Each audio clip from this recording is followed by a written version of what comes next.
धन्य ते संसारी दयावंत जे अंतरी येथे उपकारासाठी आले घरच्या वैकुंठी लटके वचन नाही देई उदासीन येथे उपकारासाठी आले घरच्या वैकुंठी मधुरावाणी ओटी तुका म्हणे वाव पोटी येथे उपकारासाठी आले घरच्या वैकुंठी विठ्ठल विठ्ठल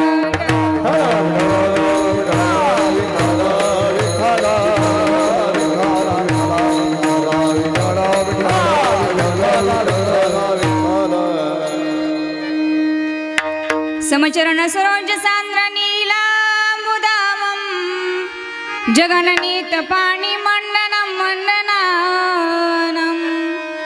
तरुण तुलसीमाला कंदरं काञ्चनेत्रं सदैव धवलहासं विठ्ठलं चिन्तया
त्यांच्या कृपादाने कथेचा विस्तारू बाबाजी सद्गुरु दास तुका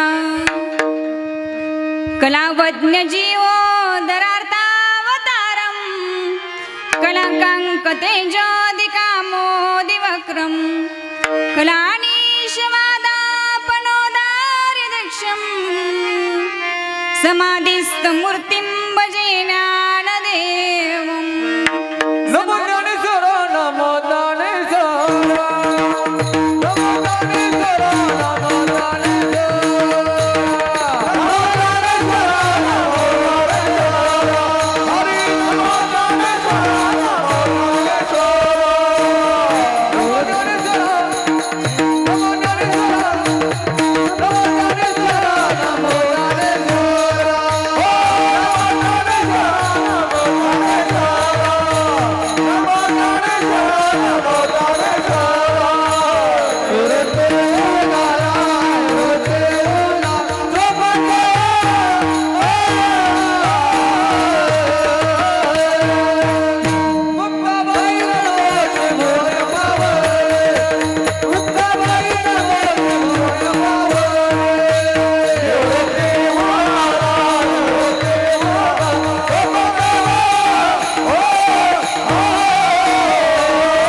वाक्पटुन्द्रियं बुद्धिमत्ता वरिष्ठं वातात्मजं वानरयूतमुख्यं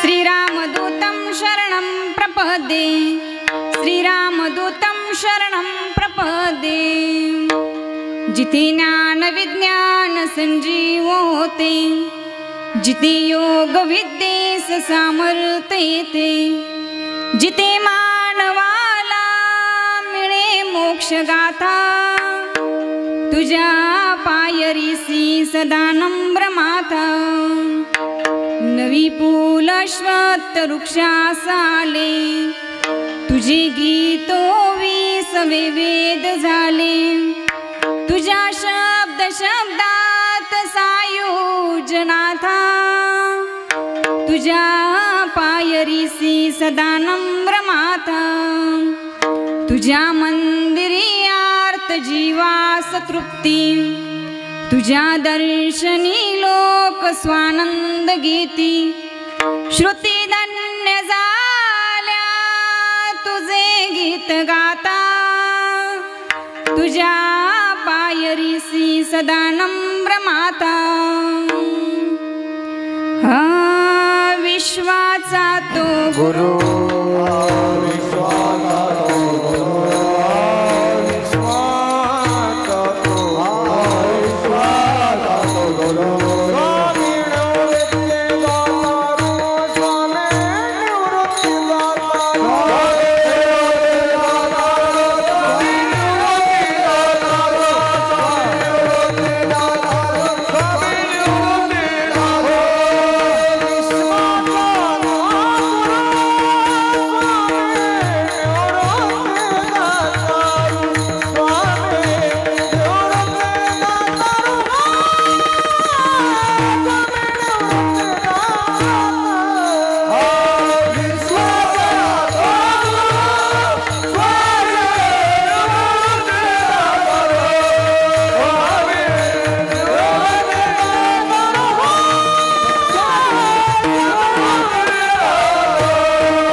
करी दंडवत विश्रांती पावलो सांभाळात तरी वाढवी अंतरी प्रेम सुख धन्य ते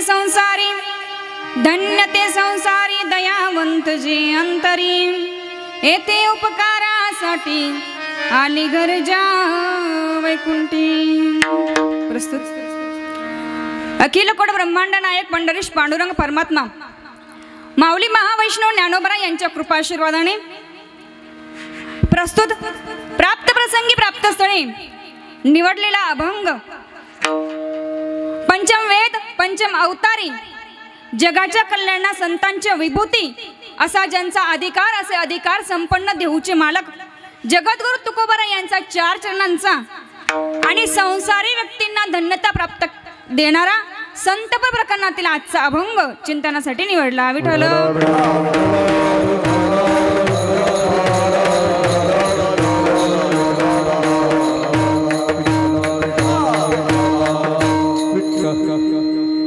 आजच्या चिंतनाकडे जाण्यापूर्वी अल्पसा परिहार असा की या शिवकृपा निवास या वास्तूची वास्तुशांती आणि आईवडिलांची तुळा याबद्दल या कुटुंबाने आयोजित केलेला हा कीर्तनाचा सोहळा निमित्त सर्वांना माहीत आहे आणि या सुंदर सोहळ्यासाठी आज ज्यांची या कीर्तनासाठी उपस्थिती आहे ते म्हणजे अनेक गुणीजन वर्ग तसं बघितलं तर बघा एखाद्या सुगरणीला स्वयंपाक जर करायचं म्हटलं तर 3 गोष्टींची आवश्यकता असते काय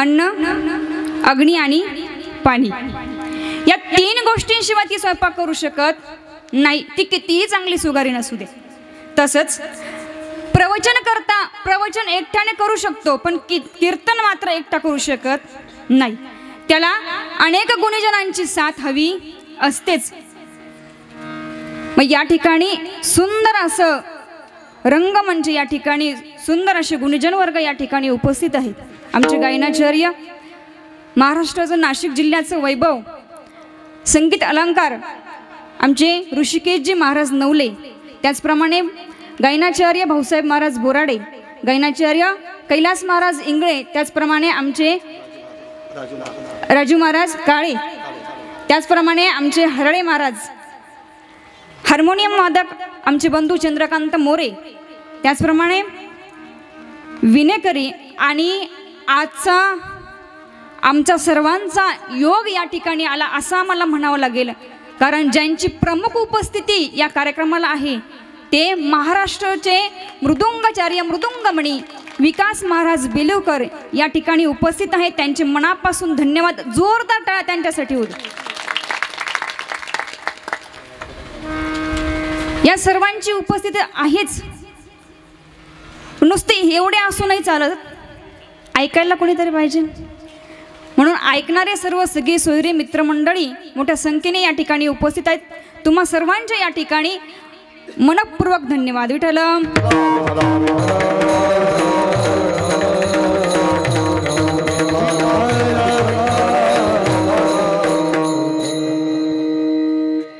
असे आता यांचं नाव राहून गेलं.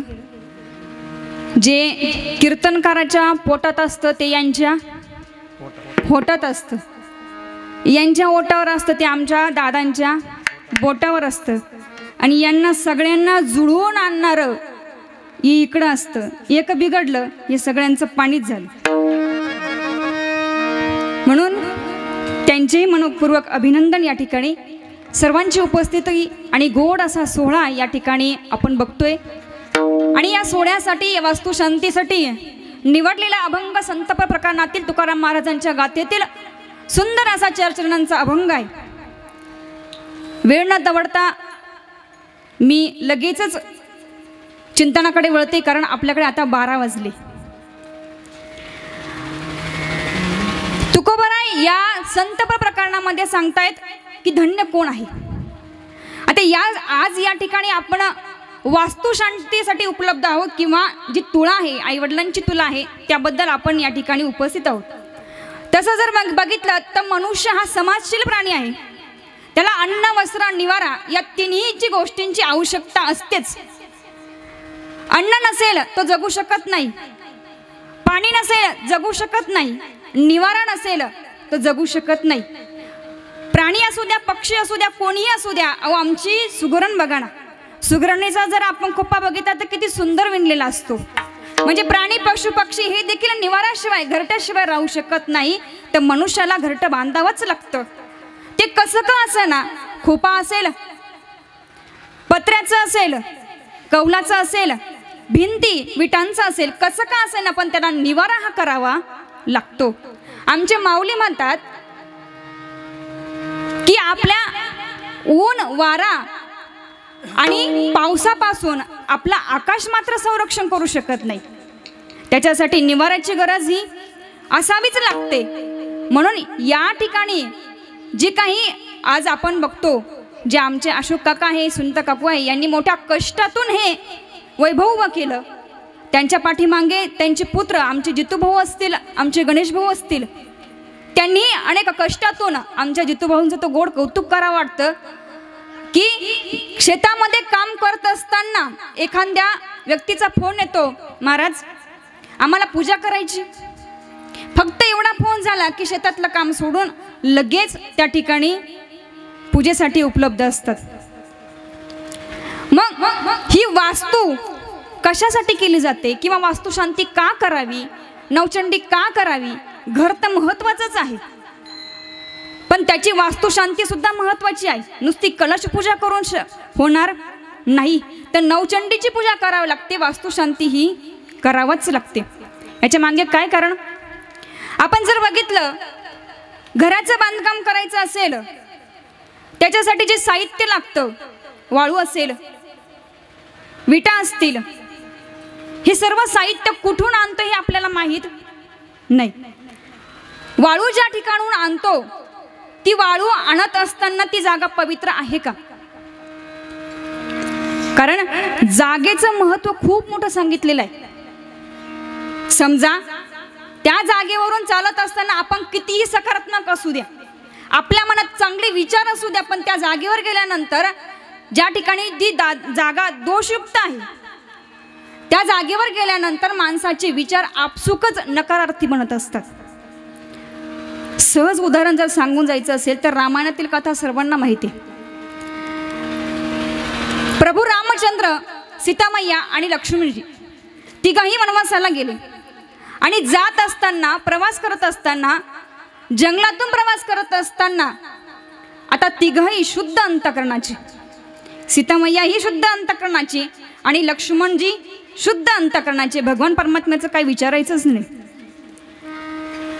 तिघांचंही शुद्ध अंतःकरण आहे. पण एका अशा विशिष्ट जागेवर गेल्यानंतर सीतामय्यांच्या मनामध्ये एक वाईट विचार आला की प्रभू रामचंद्रांना आणि फक्त मला जर वनवासाला पाठवलं, फक्त रामांना वनवासाला पाठवलं तर लक्ष्मणजींचं काय काम? कदाचित यांच्या मनामध्ये असं असू शकतं की राम प्रभूंचं जर काही झालं तर सीतामय्या माझी होऊ शकते. हा वाईट विचार सीतामय्यांच्या मनामध्ये आला. फक्त सीतामय्यांच्या मनामध्ये नाही आला, तो विचार लक्ष्मणजीच्या त्यांच्या देखील मनामध्ये आला. लक्ष्मणाला असं वाटलं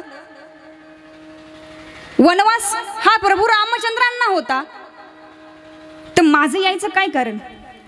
मी कशाला आलो? मला काय घेणं? म्हणजे हा वाईट विचार त्या ठिकाणी आला.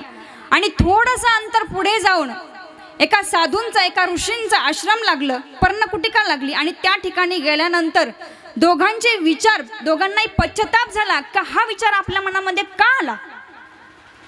पण प्रभू रामचंद्र अंतर्ज्ञानी होते. प्रभू रामचंद्रांना अंतरीच्या खुणा कळाल्या. तो भगवंत आहे, अंतरीच्या खुणा जाणत असतो. आणि भगवंताने बघितलं की यांच्या मनामध्ये, दोघांच्या मनामध्ये वाईट आलं. भगवंताने सांगितलं तो तुमचा दोष नाही. तुम्ही ज्या जागेवरून चालत होता ती सुंद उपसुंद नावाचा जे राक्षस होते, त्या दोघांमध्ये चाललेलं जे युद्ध होतं, जे भांडण होतं, त्या भांडणामुळे त्या जागेवर त्यांचं रक्त सांडलेलं होतं. म्हणून ती जागा अशुद्ध झालेली होती, दोषयुक्त झालेली होती. म्हणून तुमचे विचार त्या ठिकाणी असे झाले. चूक तुमची नाही आहे. म्हणजे आपण कोणत्या जागेवर आहो, आपण कितीही सकारात्मक असेल, पण ती जागा जर अपवित्र असेल तर आपले विचार नकारात्मक होत असतात. म्हणून आपल्याला या ठिकाणी बिल्डिंग बांधायची, घर बांधायचं, काही तुमच्या प्रारब्धानुसार, तुमच्या ऐपत्तीनुसार तुम्ही बांधू शकता. पण ते बांधत असताना ती जागा पवित्र आहे का? म्हणून ती अपवित्र जागा आपल्याला पवित्र करायची म्हणून करायची. वास्तुशांती. विठ्ठल.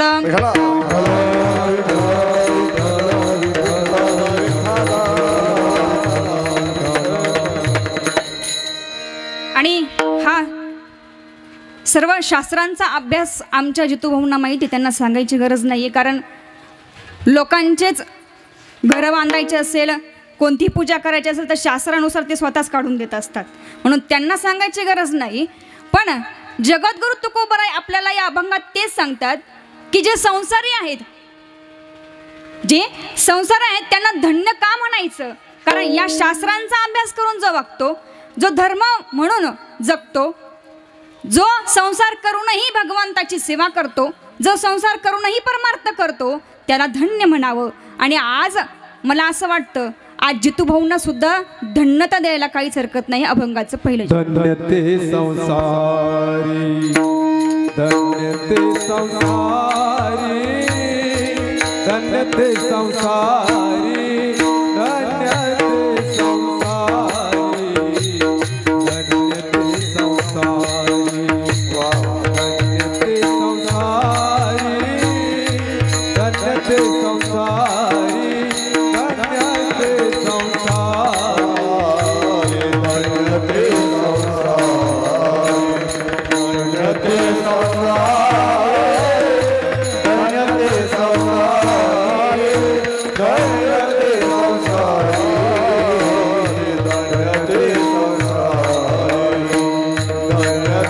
संसारी, धन्य ते संसारी, धन्य ते संसारी,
मागे संसारी,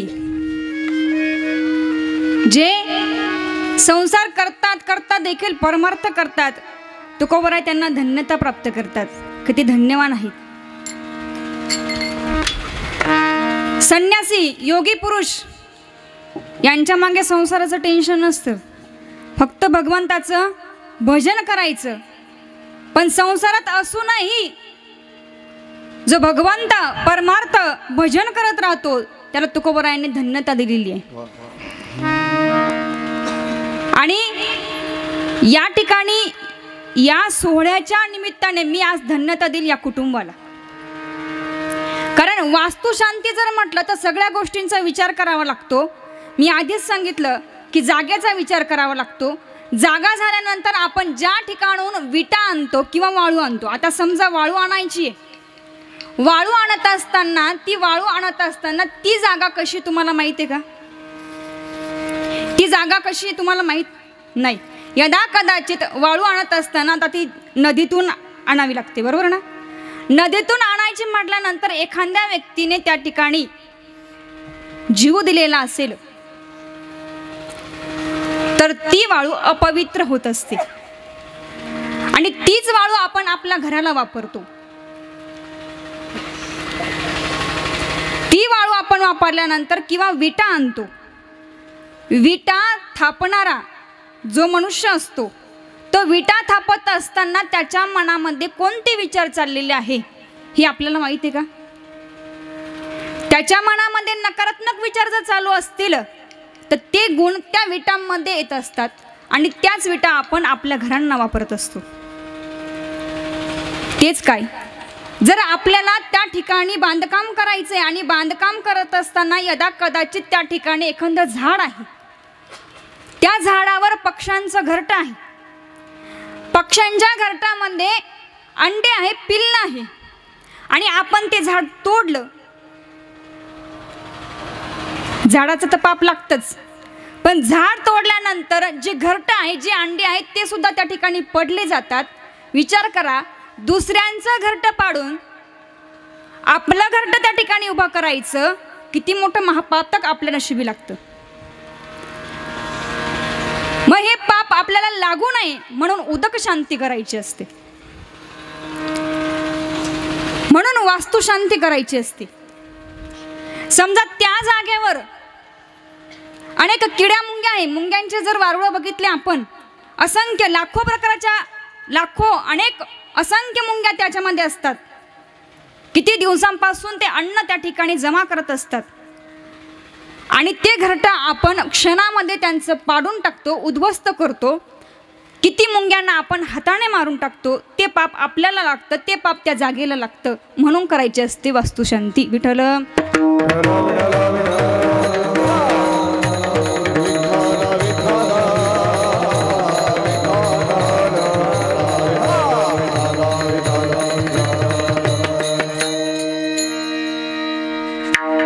एक महत्वाचं कारण अजून उदक शांती किंवा एक महत्वाचं कारण म्हणजे वास्तुशांती किंवा नवचंडी याच्या मागे आहे.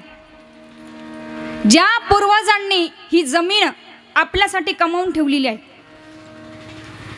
त्या पूर्वजांचे कष्ट त्याच्या मागे आहे. तर ते पूर्वजांचे कष्ट त्याच्या मागे असल्या कारणाने, कारण रक्ताचं पाणी करून मोठ्या अडचणीतून पैसा जमा करून ती जमीन आपल्यासाठी तशीच ठेवलेली असते, विकलेली नसते. त्यांचे उपकार आपल्यावर असतात आणि त्यांच्या ऋणातून मुक्त व्हायचे म्हणून वास्तुशांतीला ज्यावेळेस नवचंडी आपण करतो किंवा वास्तूची जी पूजा करतो त्यावेळेस त्यांच्याकडून आपल्याला आशीर्वाद मागायचे असतात की गेलेले पूर्वज आम्हाला आशीर्वाद द्या, आमच्या कुटुंबाला आशीर्वाद द्या की या ठिकाणी या घरामध्ये आनंद आणि शांतता राहिली पाहिजे, म्हणून तुमचा आशीर्वाद या ठिकाणी महत्त्वाचा आहे. म्हणून करायची असते वास्तुशांती. विठ्ठल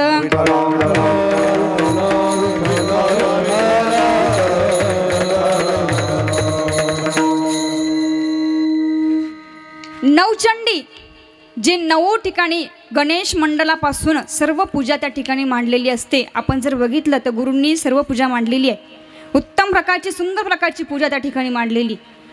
आणि ते 9 घट त्या ठिकाणी मांडलेले असतात, 9 मंडल त्या ठिकाणी मांडलेले असतात. जो मध्यभागी होम केला जातो तो कशासाठी? ज्यावेळेस त्या होमाची जो धूर असतो तो धूर घरामध्ये पूर्ण त्या ठिकाणी पूर्ण आसपासचा परिसर हा पवित्र करत असतात. कारण त्या ठिकाणी सर्व प्रकारच्या वस्तू त्या होमामध्ये टाकलेल्या असतात आणि ती नवचंडींची पूजा झाल्यानंतर सगळे दोष त्या घरामधून निघून जात असतात. आणि त्या ठिकाणी आपल्याला घरामध्ये शांतता असायला हवी. आपण म्हणतो ना, घरामध्ये शांतता पाहिजे. चिडचिड घरामध्ये नको, कोणतंही दुःख घरामध्ये नको. आपल्या मुलांची प्रगती व्हायची असेल, कुटुंबाची उन्नती व्हायची असेल तर वास्तुशांती करावी किंवा नवचंडी करावी. विठ्ठल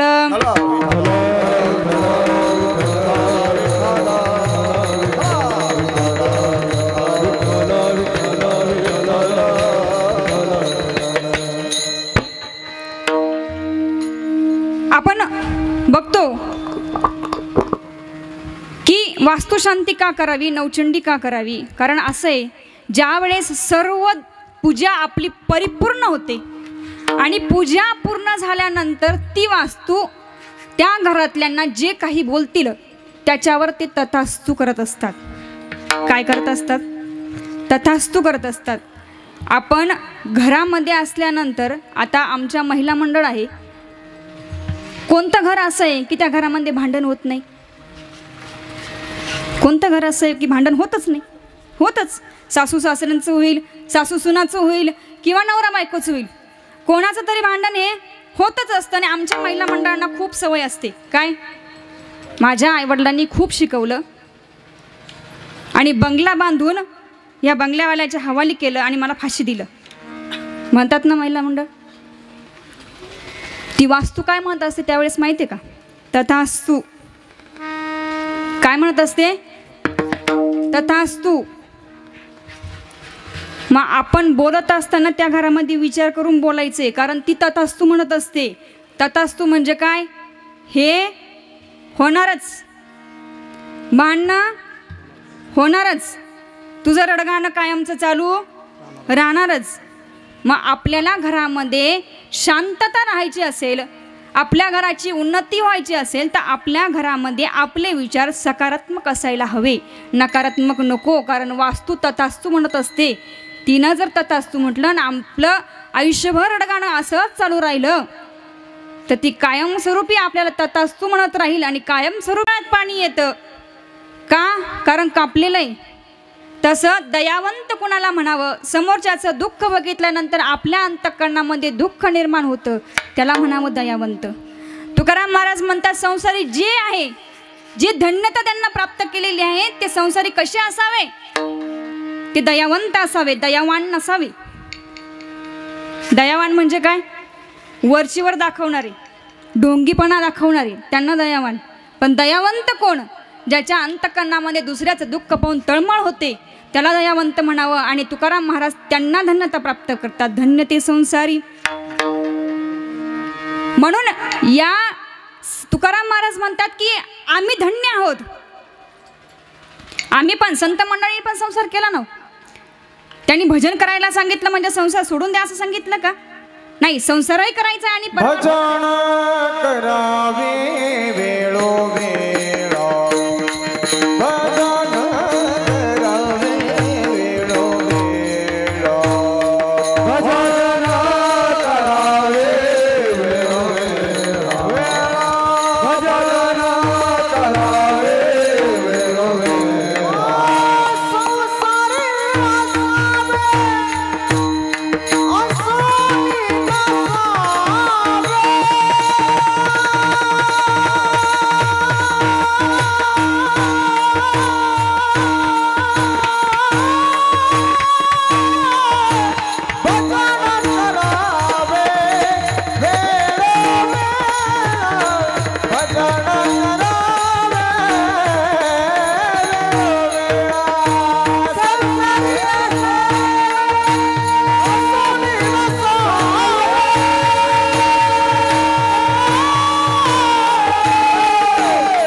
संसारी असावे असूनही नसावे, भजन करावे वेळोवेळा.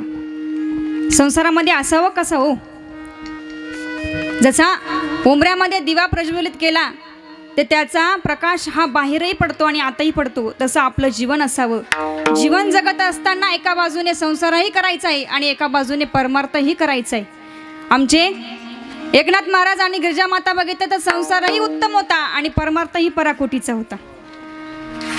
म्हणून संसारात असून संसारही करायचा आहे आणि भगवंताचं भजनही करायचंय. आणि हे भजन करण्यासाठी का करावं भजन, कशासाठी करावं भजन, हे सांगणारे संत या ठिकाणी अवतारित होता. अभंगाचं दुसरं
उपकार करणारे घटक अनेक आहे.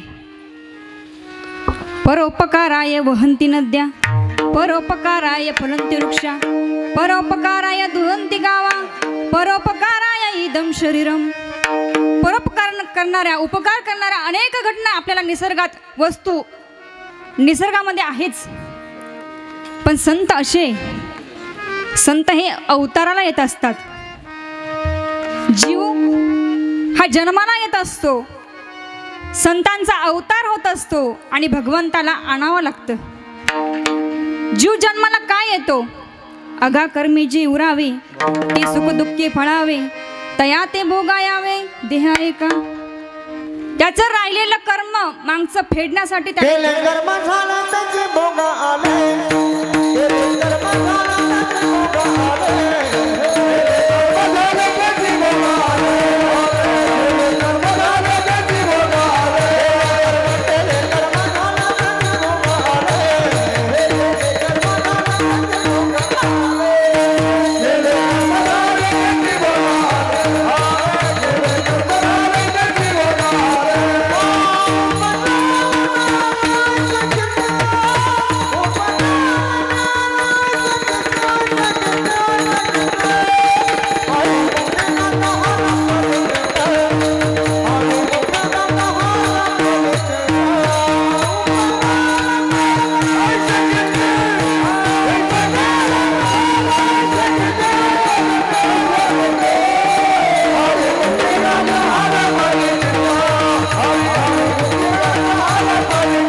झाले तेचे भोगा आले, उपजले मेले ऐसे किती. जीव असे की त्याला राहिलेलं कर्म भोगावं लागतं. पाप पुण्य करून जन्म येतो प्राणी, त्याला यावं लागतं, जन्माला यावं लागतं, मात्र भगवंताला आणावं लागतं. ज्यावेळेस धर्म बुडत आहे, धर्म धोक्यामध्ये आहे, त्यावेळेस भगवंताची विनवणी करावी लागते, भगवंताला बोलवावं लागतं, भगवंताला प्रार्थना करावी लागते. आणि संतांना मात्र अवतार घ्यावा लागतो. का? जगाच्या कल्याणा संताच्या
जगाच्या कल्याणा संतांच्या विभूती, देह कष्टविती परोपकारी.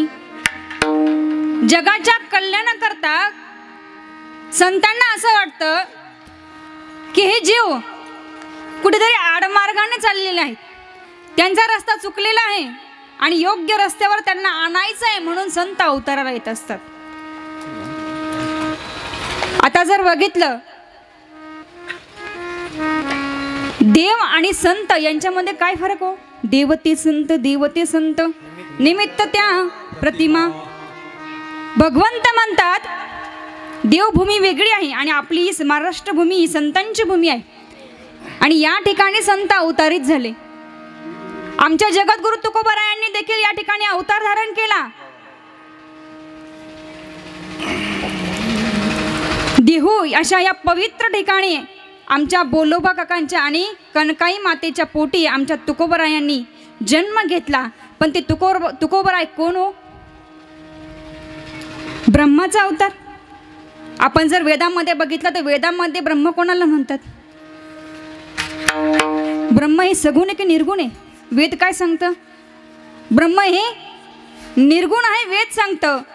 पण ज्याला तुकाराम बघायचे आहे त्याने आमच्या पवित्र अशा देहू या ठिकाणी जावं, आणि देहू या ठिकाणी त्या मंदिरामध्ये जी मूर्ती आहे ते आमचं सगुण असं ब्रह्म आहे.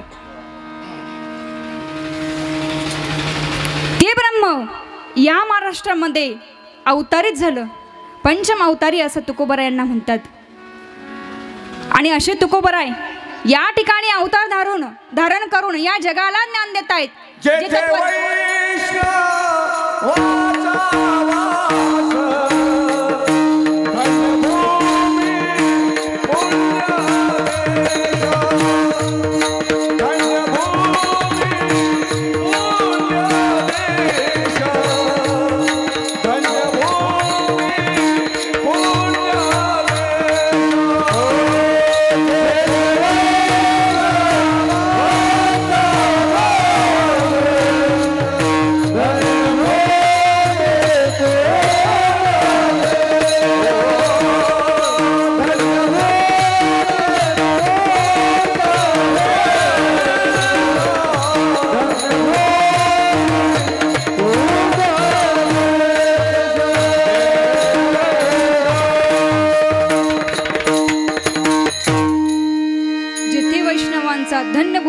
देश हा आपला महाराष्ट्र ही संतांची भूमी आहे, पुण्यवान अशी भूमी आहे. आणि या महाराष्ट्रामध्ये संतांनी अवतार घ्यावं का?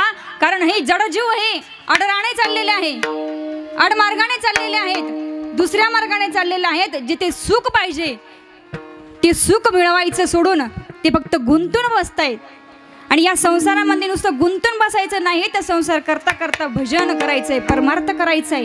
त्याला संसाराचा धंदा जन्मभरी केला, मुखी नाही आले कधी राम नाम, मुखी नाही आले कधी राम नाम.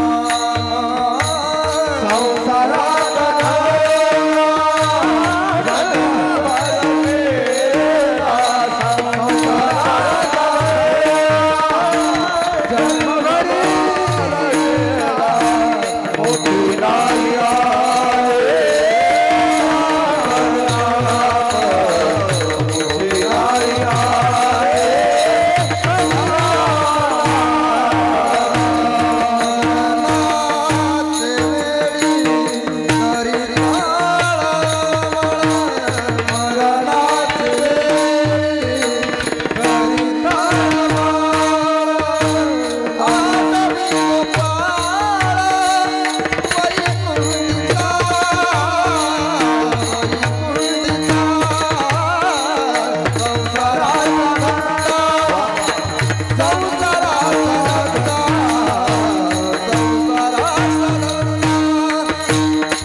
संसाराचा धंदा जन्मभरी केला, पण तरीही मुखामध्ये भगवंताचं नाम आलं नाही. तुकोबराय म्हणतात, धिग यांचं जिणं की ज्यांनी संसार करता करता भगवंताचं नाम घेतलेलं नाही. आमचे संत मंडळी म्हणतात की अशांना की ज्यांच्या मुखामध्ये भगवंताचं नाम नाही, त्या सटवीने 5व्या दिवशी का उचललं नाही?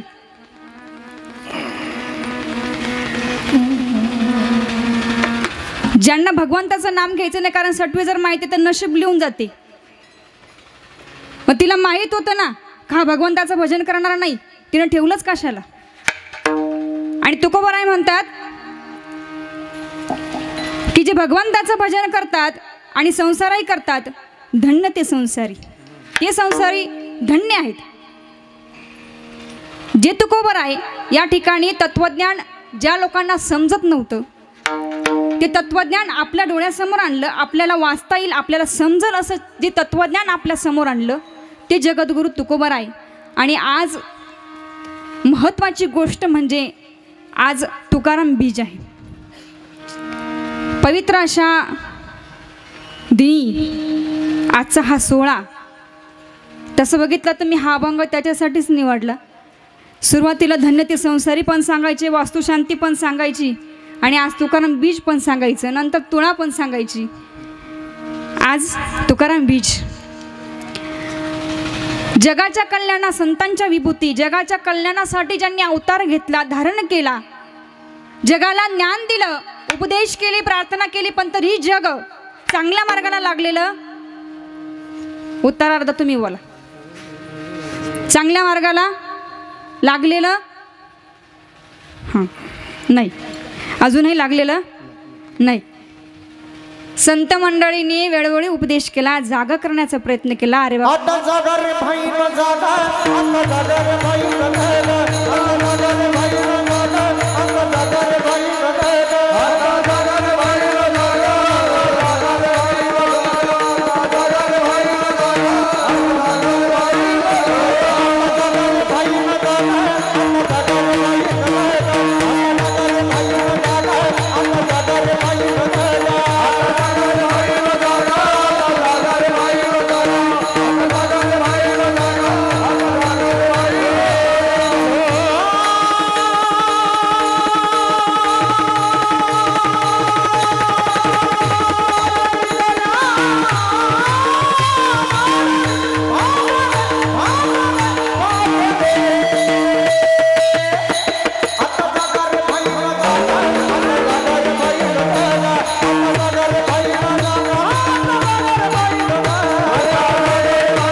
तुम्ही म्हणशाल आम्ही का झोपले ग, सगळे दिसतंय देहाने ते, पण आपल्या अंतःकरणामध्ये भगवंताचं भजन अजूनही नाहीये. म्हणून संत मंडळी विनवणी करतात, जागा करण्याचा प्रयत्न करतात. बहुत दिसा फेरा आला या नगरा, नका घेऊ भार धर्म तोची सार. खूप दिवसानंतर हा जन्म मिळालेला आहे, सहजासहजी मिळाला नाही. याचं सार्थक करून घ्या, त्या भगवंताचं भजन करा. आणि ज्या घरामध्ये भगवंताचं भजन आहे, नामचिंतन आहे, त्या घरामध्ये आपसुकच सुख, शांतता आणि त्या घराची प्रगती होत असते. विठ्ठल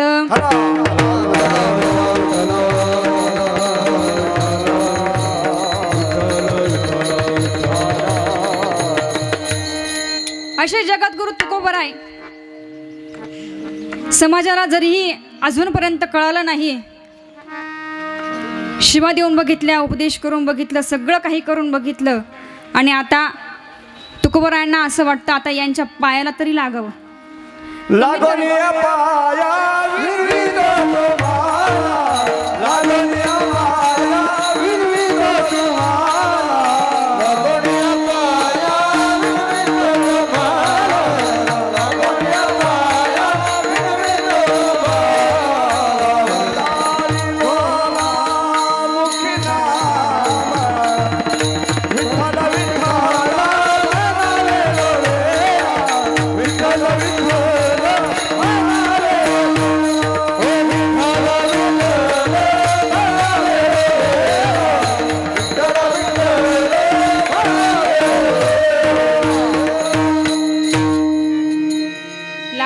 पाया विनवितो तुम्हाला, आता तरी भजन करा. विठ्ठल म्हणा, वेळोवेळी विठ्ठल म्हणा, कारण हे आडराणाने चाललेला मार्ग आहे. या मार्गाला जाऊ नका, कधीच जाऊ नका या मार्गाने.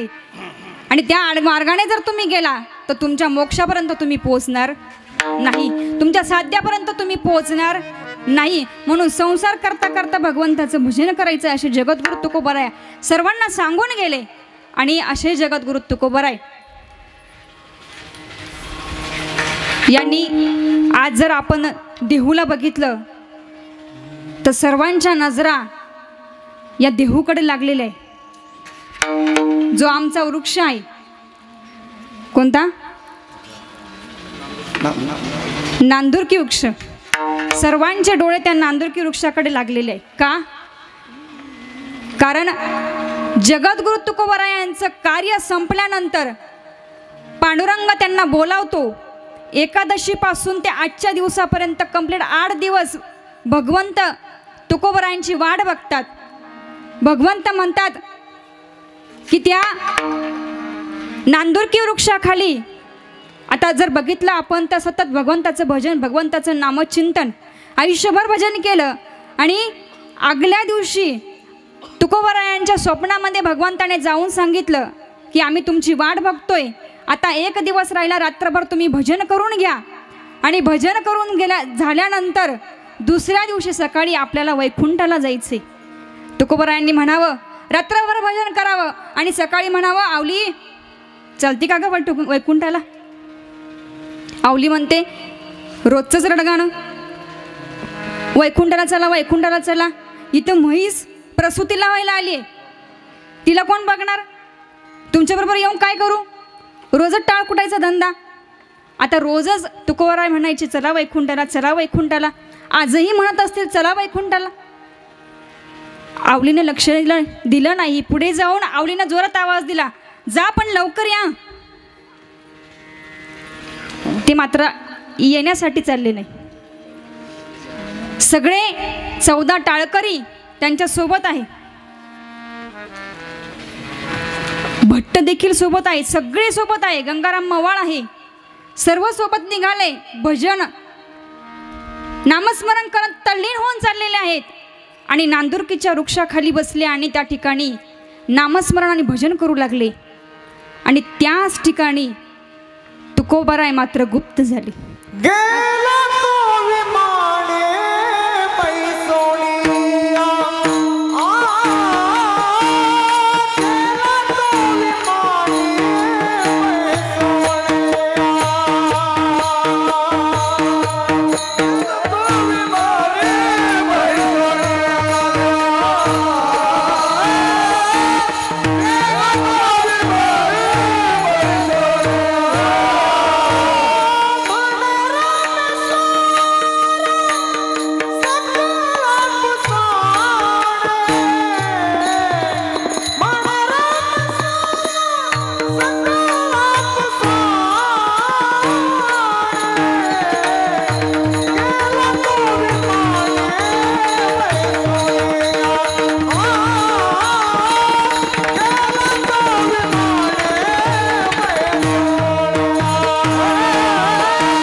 वाढ वेळ झाला उभा पांडुरंग, वैकुंठी श्रीरंग बोलावितो. तो पांडुरंग 8 दिवसापासून एकादशीपासून तुकोबरायांची वाट बघतोय. चला आता वेळ झाला, तुकोबराय आता वैकुंठाला चला, तुमचं कार्य संपलेलं आहे. आणि आजच्या फाल्गुन वद्य द्वितीयेला तुकोबराय सदैव वैकुंठाला निघून गेले. याच्यावरती अनेकांचा आक्षेप आहे की भगवंताने यावं, भगवंताने विमानामध्ये बसवावं आणि घेऊन जावं, याच्यावरती अनेकांचा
आज वेळ होतो तुमच्या कामी, आजपर्यंत तुमच्यासाठी मी जीवन जगलो. तुम्हाला चांगला मार्ग दाखवण्यासाठी मी या ठिकाणी अवतारित झालो. आज माझं कार्य संपलेलं आहे. अंत का तुका म्हणे विठो आमाशी पावला, कुडी सहित गुप्त झाला तुका. कुडी सहित स्वतः पांडुरंग त्यांना घेण्यासाठी आले आणि वैकुंठाला घेऊन गेले. याच्यावरती अनेकांचे संशय आहेत. अनेक जण म्हणतात कदाचित त्यांचा मृत्यू झाला असेल, भजन करता करता कुठेतरी पडले असतील, त्यांचं शरीर नासलं असेल, कुजलं असेल आणि त्याचं विघटन झालं असेल. असे अनेक जण, ज्यांचा संतावर विश्वास नाही, ज्यांचा परमार्थावर विश्वास नाही, असे अनेक जण बोलत असतात. पण आज जर देहूला जाऊन बघितलं तर आमच्या वारकऱ्यांच्या मनामध्ये, अंतःकरणामध्ये तुकाराम तुकाराम आणि ज्ञानोबा ज्ञानोबाशिवाय काहीच नाही. तिथं जर जाऊन बघितलं सर्वांच्या नजरा या नांदुरकी वृक्षावर आहे. आणि का ज्यावेळेस तो नांदुरकी वृक्ष हलेल त्यावेळेस समजायचं आज वैकुंठ गमन झालं. विठ्ठल विठ्ठल.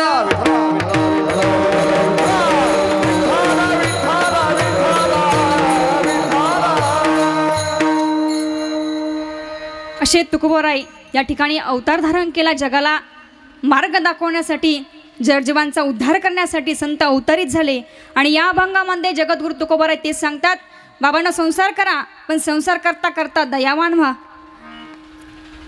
अंतःकरणामध्ये माया ममता असू द्या, जगाला समाजाच्या उपयोगी पडाल असं कार्य करा. जरी संसार करायचा आहे पण संसार करता करता परमार्थही करा. आणि एवढं करत असताना कोणाला दुःख होईल असं कधीही बोलू नका. अभंगाचं 3रं चरण.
धन्यता कोणाला देत आहेत?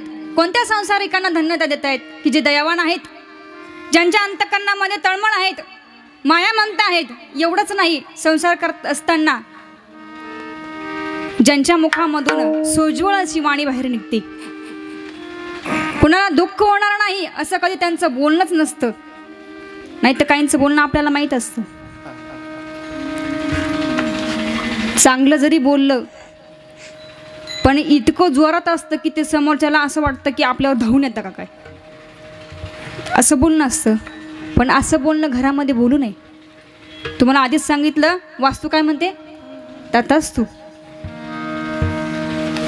दुसऱ्यांना दुःख होईल असं कधी बोलू नये. आणि संसारिक व्यक्ती अशा असतात की ज्यांना धन्यता दिलेली आहे ते संसारी व्यक्ती अशा असतात की मुखाने सुंदर वाणी बोलत असतात, पोटामध्ये कसलाही भेद त्यांच्या मनामध्ये नसतो. आमचे असे अशोक काका आहे आणि आमच्या सुनता काकू आहे. त्यांचं वागणं, त्यांचं बोलणं जर आपण बघितलं तर एकदम सुंदर. आमची रोज सकाळी भेट होत असते आणि भेट झाल्यानंतर रोज मला जय हरी असतो. रोज जय हरी, कधीच टळत नाही. म्हणजे मुखामध्ये सोज्वळ वाणी असावी.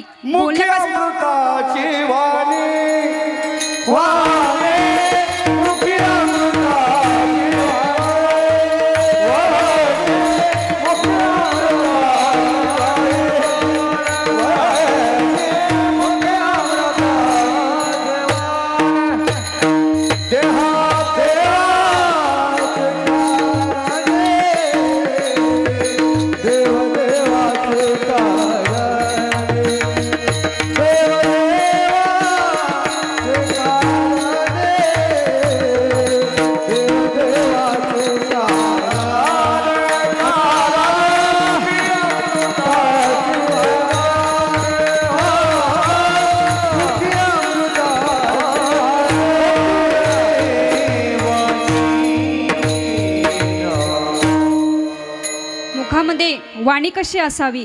साच आणि मवाळ, मितुले आणि रसाळ शब्द हे असे कोणाला दुखावणार नाही असे कधीही शब्द असे बोलू नये. आणि घरात वावरत असताना, कुटुंब जोपासत असताना देखील ज्या घरामध्ये मोठी व्यक्ती आहेत त्या मोठीचं बोलणं एवढं शुद्ध आणि चांगलं असेल तर मला वाटतं त्या घरामध्ये कधीच भांडणं होणार नाही.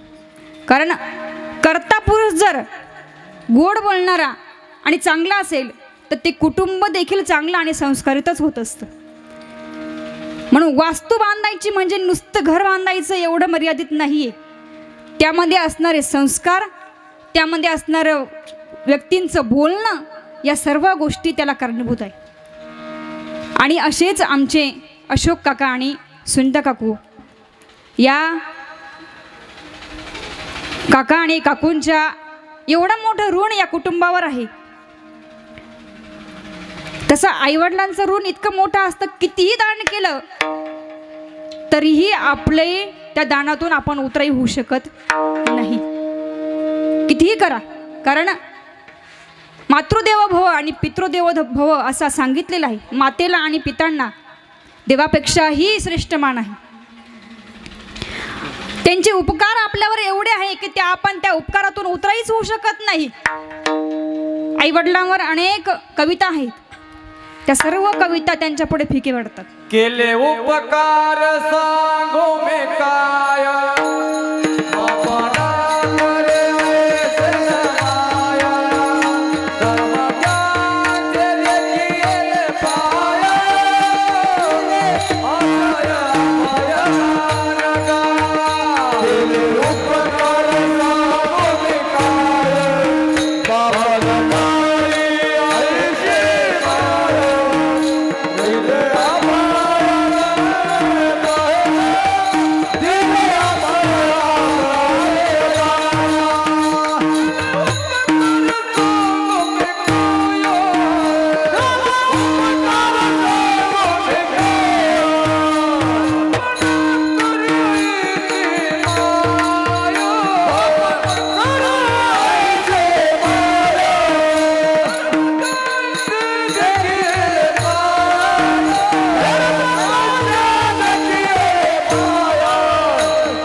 त्यांचे उपकार किती आपण हे सांगू शकत नाही.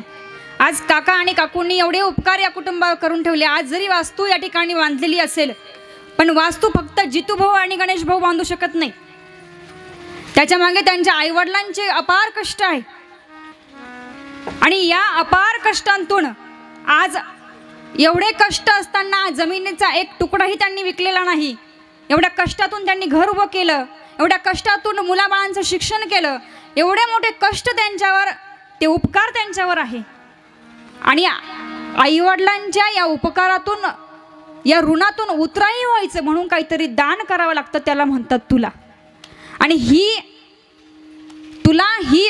प्रक्रिया किंवा ही गोष्ट कधीपासून आली तर राजा हरिश्चंद्र आणि ताराराणी यांच्या काळापासून ती आलेली आहे. कारण राजा हरिश्चंद्र यांच्याकडे वशिष्ठ ऋषींनी दान मागितलं, सर्व राज्य मागून घेतलं. राज्यच काय, पण ताराराणीलाही मागून घेतलं आणि रोहिदासालाही मागून घेतलं. ही कथा सांगायची गरज नाही, सर्वांना माहीत आहे. पण तेव्हापासून ही तुला आजपर्यंत टिकून आहे, आजपर्यंत चाललेली आहे. आणि आज या कुटुंबाचं गोड कौतुक करावं वाटतं की आपल्या आईवडिलांच्या पित्यार्थ या ठिकाणी ते धान्याची तुला करतायत. आणि तुला कशी असते, धान्याची करतात, सोन्याची करतात, किंवा ग्रंथाची करतात, किंवा दुधाची सुद्धा तुला केली जाते. आणि अशीच तुला आईवडिलांच्या ऋणातून या ठिकाणी उतराई व्हायचं, तेव्हा साई येते. म्हणजे साईची सुद्धा उपमा या ठिकाणी आईसाठी कमी पडते. चंद्राची चकोर किंवा चांदणीचा आपण उपमा आईला देत असतो, पण चंद्र आणि चांदणी ही, चंद्र हा कालांतराने कमी कमी होत चालतो, पण आईचं प्रेम, आईची माया कधीही कमी होत जात नाही. तो लेक कितीही मोठा झाला तरीही तिचं प्रेम त्या लेकरावर असतंच. बापाला असं वाटतं माझा मुलगा माझ्यापेक्षा मोठा झाला पाहिजे. मी जे बघितलं नाही, जे जग बघितलं नाही, ते जग माझ्या लेकांनी बघावं, लेकरांनी बघावं. आणि आज खरंच त्यांचं कौतुक करावं वाटतं की त्यांना 2 पुत्र असे सोन्यासारखे, जे आमचे जितू भाऊ असतील, आमचे गणेश भाऊ असतील, 2 लेकी, सुंदर असा कुटुंब त्यांचं आहे, सुंदर असा या ठिकाणी सोहळा. आज त्यांचे उपकार, आणि या उपकारातून आज त्यांना उतराई व्हायचे. खरं जर बघितलं, पूजा करायची का, करून घ्यायची, ठीक आहे. आपण भगवंताचं भजन करूया आणि त्यानंतर तुळेचा कार्यक्रम झाला.